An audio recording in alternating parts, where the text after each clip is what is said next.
આવ્યા ઝાંઝરિયા દાદાના દર્શન કરવાને નાથી નીકળી ગયા પછી ભૂતેશ્વર મેરડીમાના મંદિરે. क्या बात कर रहे हैं? આવતીકાલે સવારે બધા મંદિરે જવું છે, પણ થોડા પૈસાનો જુગાડ થઈ જાત તો મજા આવી જાત. એ બધું છોડો, આજે ઓફિસમાં તુષારભાઈ નો હતો જન્મદિવસ, એટલે ઓફિસે મંગાવેલા ગાંઠિયા. તુષારભાઈ મને કેવા માંડ્યા કે આ જન્મદિવસની શુભેચ્છા નથી દીધી, આને ગાંઠિયા નો આપતા. પછી મેં અદોગદો ભીમનો ગદો કર્યો, પછી તો ગાંઠિયા દેવા જ પડે ને. ખબર છે આપણો અદોગદો ગમે ને હેરાન કરે. साले तू the next day પછી સવારમાં હેટીકેટીમાં થઈ ગયો રેડી, મંદિરે જવાનું હતું ભાઈ. આ શિવભાઈ તો રેડી કરતા હતા દુશ્મનો માટે પાણીના બોમ્બ.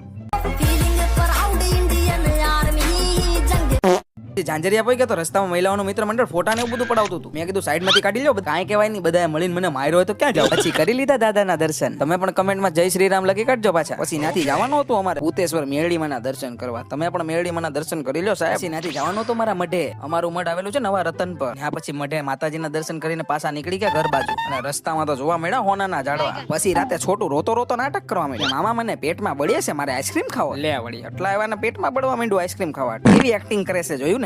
बात है जी, एक्टिंग की बादशाह हो कसम से. પછી ભાઈ ભાણિયાને લઈ ગયો આઈસ્ક્રીમ લેવા માટે, અને પાર્સલ કરાવી લીધો આઈસ્ક્રીમ, અને કરી દીધા બંને એના ઘરે ઘા.